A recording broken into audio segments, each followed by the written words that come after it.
Hello, hi, and welcome to the show where we talk openly about issues affecting and shaping the minds and lives of young Botswana here in Botswana every single day. My name is Shishi, and this is Mindful Monana. Now, in today's topic, we will be discussing something that is heavy. It's a heavy topic, it's a sensitive topic, but it's a very important one that we need to get the whole nation to be up in arms and understanding it to its T. We're talking about suicide and self-harm. Around the world and right here in Botswana, many young people silently struggle with thoughts and feelings that they do not share. In this episode, we want to break that silence. We want to understand this troublesome issue and see how we can better support each other and create a structure that will alleviate that evil thought. Joining me in studio, I'm not alone. I am with Sithabile Mutisi. She is a counsellor and founder at Guiding Arms, as well as an author with a newly published book titled A Woman Set Apart. Welcome to the show, May. Welcome. Thanks for having me here. Yes, ma'am. Just kindly introduce yourself before we get into the gist of the questions so that Botswana are aware of our beautiful guest. All right. My name is Sithabile Mutisi. I'm an author and a life coach, and I mentor children just to make them who they are, to bring them to that position of who they are. Wow. So yes. Guiding Arms is a mentoring program as well. Yes. A mentoring institute. All right, let's jump into it. We're discussing suicide and self-harm, which are very sensitive topics. We can live amongst people who are living with these thoughts, and we don't know that they're living with these thoughts. Sometimes we see and we don't know how to help. Just quickly, for those young people and family raising the young people struggling with these thoughts, help us understand what exactly is suicide and self-harm in terms of their definitions, and quickly just give us a comprehension of how they are linked to mental health. Okay. So suicide is when a person deliberately end their lives, right? And then self-harm is when they bring pain on their body, but not with intentions to kill themselves. All right. Yes. And connecting the two to mental health, it goes back that they are facing issues that nobody knows and they cannot share. Yeah. And it always brings us back to the background. Who are they with? And usually when a child thinks of wanting to commit suicide, it starts at home. That's where it starts. Something wrong is happening. Even if they are facing situations at school, but home is the base of whatever that will be going on in that child's heart, mind, and everything. So, there's chaos happening. And at the end of the day, they feel, who cares? Yes, I was actually going to add on to your point to say, sometimes it's not that something is wrong. It might not necessarily be chaos, but sometimes the emptiness, the negligence, and the lack of attention in a child's life and the lack of people intentionally and consistently pouring into that person leaves a gap of emptiness where sometimes people think if I go, no one will notice. Or if I go, people will be happier without me. Quickly just highlight us on maybe 1 or 2 signs that you are living with a monana. Okay. And so they are struggling with these troubling thoughts. Yes. So especially in a situation of suicide, they always talk about they are not worthy. Anyway, even if I die, who will miss me anyway? I'm failing every time I try and do anything. It doesn't even come to a stand. Everything falls apart. So those are thoughts. And every time, and sometimes when somebody wants to commit suicide, they usually give away things. They give away the things that they love because they know the action behind. So when you realize that a child, especially the young ones, is always talking negativity about themselves, and there's this I don't care attitude which just starts of saying, I don't care, whatever. Even if your mother says, you know what, if you do this, I'm gonna do something to you, they don't care. They'll say whatever happens. So they lose fear for consequences. Yes. That constant feeling. Yes.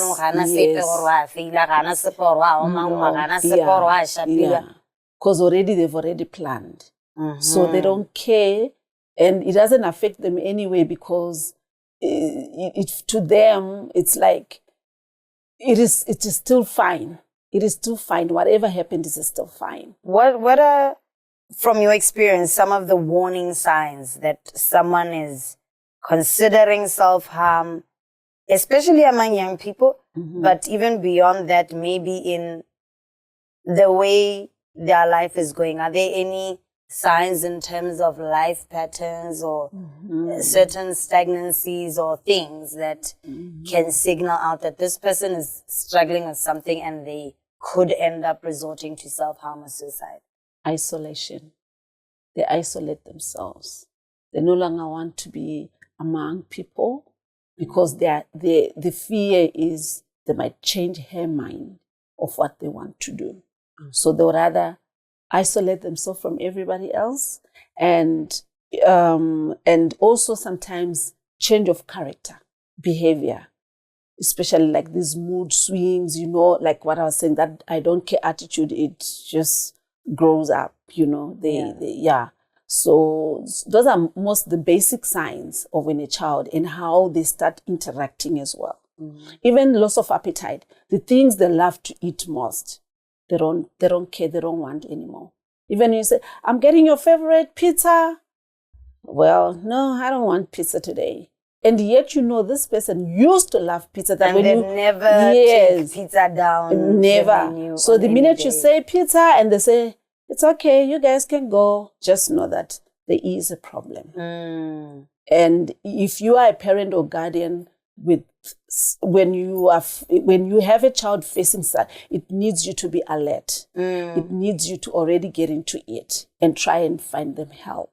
I'm getting a revelation when you say, okay, we're going for pizza. That example reveals to me that even when we are trying to give you attention and affection, you are rejecting it. That's a lot for us to learn. Thank you so much for the insight. I think it is important for us to recognize these signs early, but in terms of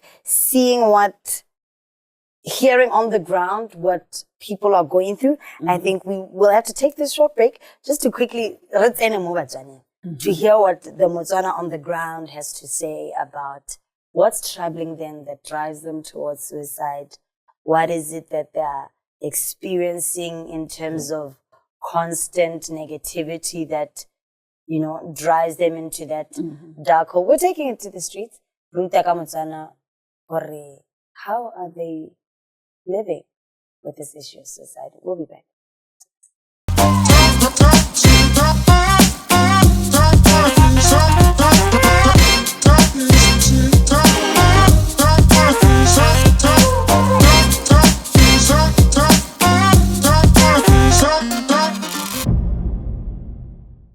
Tsalano ya ngwana le motsadi ke gore ngwana o tshwanetse go nna ntse o mmitsa o bua le ene kana go ngwa ha mmona a itu di dimetse thata o tshwantse go na o mmotsa gore ngwana ka go rileng kana go a reng ka gore kana bana ba rona malatsing yana go go motho o ka tsenela mo Facebookung go ngwe la a sa tsene mo Facebookung a itlhelela a robetse jaanong kana o tshwantse gore ano mmotsa gore ngwana ka ke eng se se go tshwanetseng jaanong kana mme bona bana ba gompieno ba nna ba re ba na le di-stress mme stress se go gongwe motho a sa bue gore ke sa eng gore wa mmotsa gore ngwana ka la le gore o na le stress ke sa eng mme gongwe motho o kgona gore a se ka go araba gore stress seo ke sa eng gongwe a ba re botshelo bothata gongwe a re nnyaa kana ke tsene sekolo mme ka re ke batla tiro ga ke e bone jaanong ke sone se jaanong ditlhele se re tshwenya re le batsadi jaanong re rena le bone ba itlhelano e kete kana ga re buisanye sentle kana ga re jaanong kgantela e be nna ka e ka re ga teng go na le kgokgontsho ya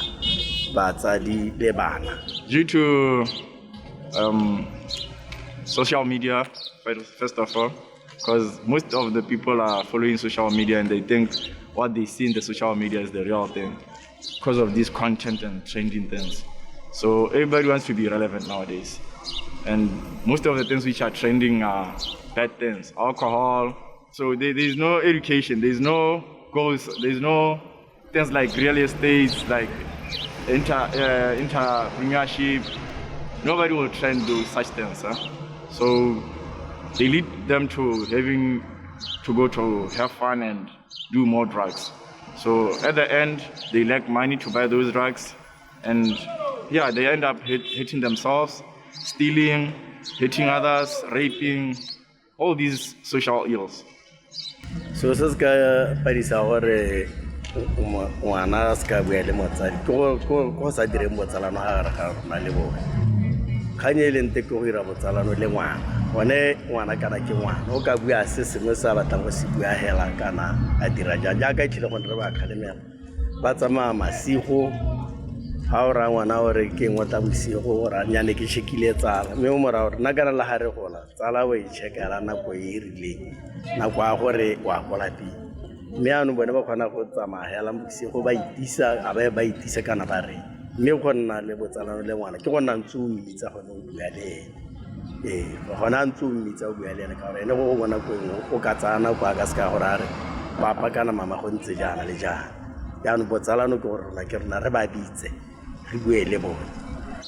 We need social clubs which are real, not these Sunday soccer clubs. We need real social clubs which can go into these institutions like from primary level to tertiary level, because that's where most youth is.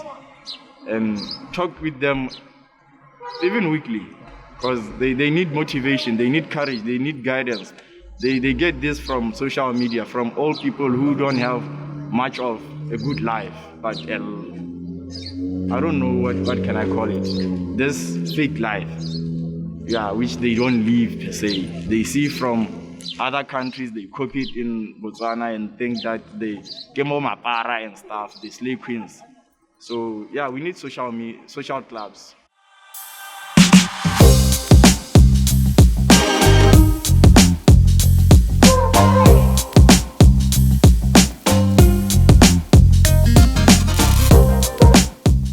Well, that was a very insightful journey into the streets, and what they have to say about what they're struggling with in terms of this very sad issue. I'm sorry, my mood is a bit, and the way they talk about it, you can hear it's a reality, but I want you to quickly just speak to us on why. Why do you think some of these thoughts exist? Why do you think young children are finding suicide and self-harm as a solution or as a resort? What is going on in the realities of these children's lives? Yeah, especially with the youth. There's bullying going around. There's peer pressure. So many kids, they want to fit in, and then they realize that even if they're trying so hard to fit in, still they cannot fit in, they can't cope. And then we also have stress. A lot of youth have become adults because of stress, especially like at home. that they can tell, they can feel the parents are going through, especially single mothers. Oh, my mom is struggling. My mom is suffering for me. It's all because of me. That's why she's suffering, you know? So they do position themselves as an adult instead of them being a kid. And then they fell, you know, in that position. That's why they'll say, maybe she can do better without me. You see? So those are some of the things. And also lack of support. You know, lack of support. You see, you have a child who's so enthusiastic to do certain things. You know, they have this zeal in them to just change the world, and there's no support. It really takes them down that they don't want to try anymore. Yeah. So these are some of the things that are happening. And also just like the environment that we are living in, there's so much pressure. So they feel so much pressure to be at a certain level, even immaturely. And then they end up failing again. Yes. And failing at things that they shouldn't even be aiming to succeed at is what drives them into that depression. Because of course you're going to fail at trying to be an adult. You're a teenager. Yes. But I think then we can move on to maybe talk about how do we better... Before we talk about the support structure, how do we get the individual to change their mind on that thought? How do we get them to see that what you are seeing as stress that is so stressful enough that you want to eliminate yourself from God's plan?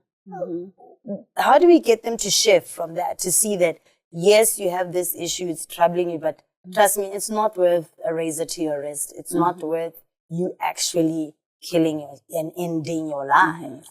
Yes. Number one, it's not easy. It's a very sensitive issue. So, there's nothing really that can help that child to change their mind except God. When you introduce God, then God can touch their heart so that even if you come with a word of change to impact them at that moment, you know, they are just drawn. They're put into that position to be able to give an ear, even to allow themselves to listen to you. So the spirit is soft and receptive. Yes, so we really need God. And I really advise a lot of parents and guardians out there, teachers, people in high places, in authority places, to introduce God to these kids. No matter what happens, there's always the spirit who lure them down, you know, even if they think of something, the spirit will tell them, no, it's not worth it.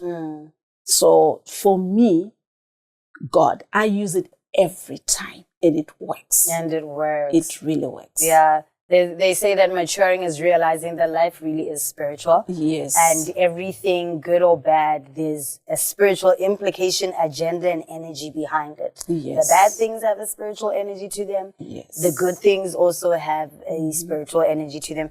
I love how at the center of all the problems, because suicide, like you're saying, is something so personal, and it's this quiet little demon in the back of your own brain. We think you look put together. We think you're happy, but at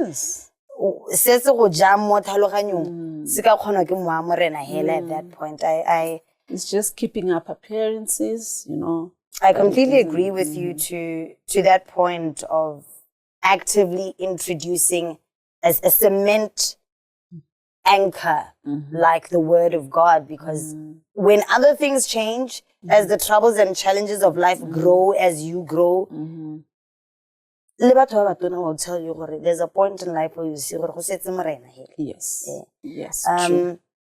In terms of practical structures, let's talk now practicality. How can we as society, viewers at home, maybe we are dealing with, exposed to, or observing somebody who's pursuing suicide or attempting that, you know, somebody who's troubled with that negativity, how do we as people around them, how can we practically show up and block that spirit and create a safe environment for the person to see the beauty in themselves? Okay.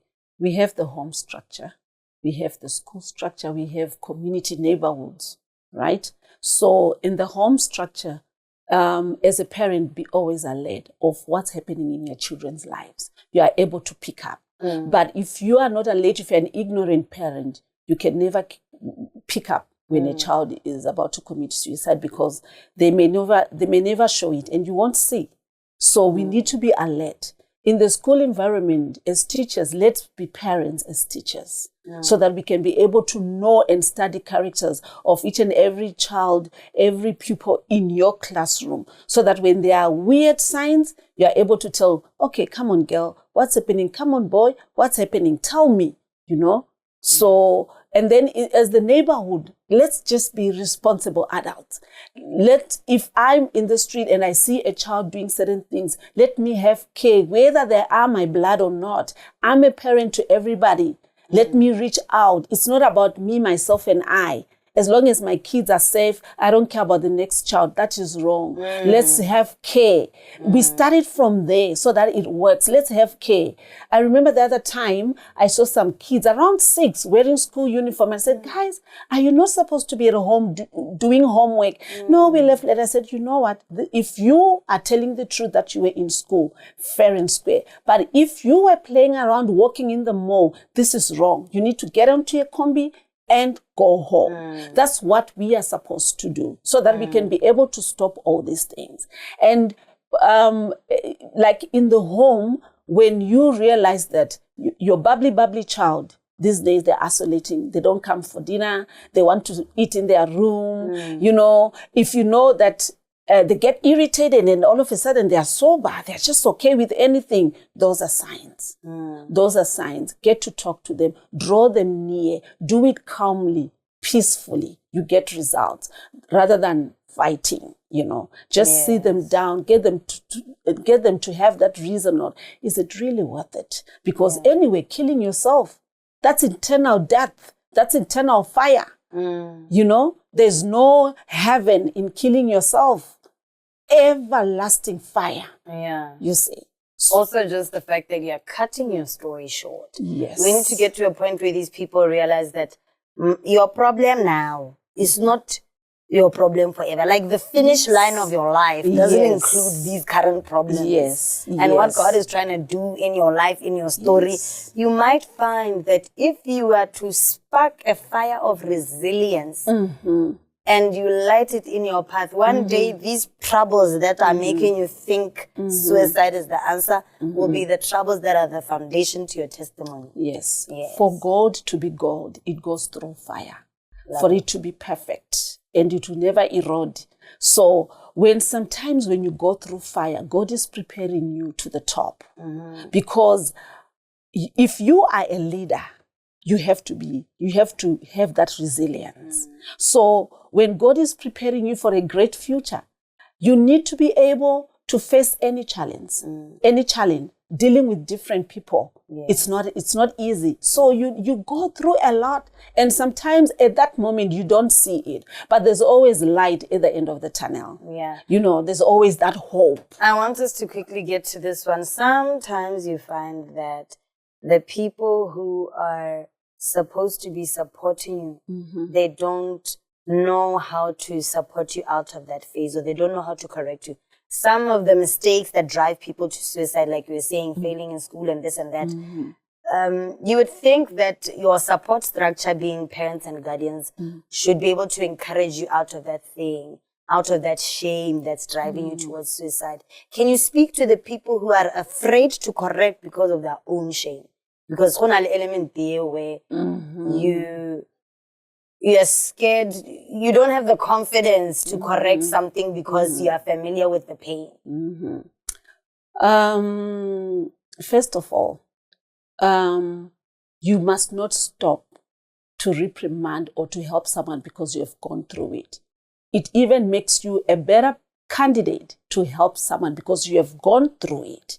You know how it is. And if you are not sure exactly how to do it, seek for help so that you can be able to help the next person or your daughter or your son. Seek for help in how to implement any method that you can put across for them. So just because you went through something should not stop you to do the right thing. You know, we go through phases of life. Everybody makes mistakes. And the biggest success is when you overcome And learn and from you stand. Yeah. So that should not stop anyone to do what is right. All right. Finally, just a word for young people who might be watching. What would you say to them who are silently going through these struggles as a word of encouragement to say, hey, wake up, get out of there, get up. All right. Guys, killing yourself, it's eternal fire. There's no reason under this earth that you can kill yourself. There's always a way out. There's always a way out. And number one, just throw yourself before the Lord. You'll bring the right people to help you. It's not too late. And just know that you are never the only one when you're facing something. There's always somebody there to help you pull you up and be who you're supposed to be. Thank you so much, Mutisi from Guiding Arms. Your wisdom has been a hug from heaven. To those who are watching, I want to believe that they have had a shift in thought and do withdraw from the challenge and the mental battle that surrounds it. Do remember that talking about suicide and self-harm is not a sign of weakness. It's a step towards healing. If you know someone who is struggling, please reach out to a trusted adult or a counselor or call for help at local helplines because you are not alone. Yes. That's it from us here at Lesedi TV. A wonderful face beat from the usual makeup sponsor, that is PWF Beauty by Penny, and a very, very sweet wrap up to our insightful show. It's been a pleasure, ma'am. Thank you so much for joining us. Until we meet again, Motswana Moretsi Kohai. This is Mindful Monana. Stay mindful, stay blessed. This is Shishi signing out. Till next time.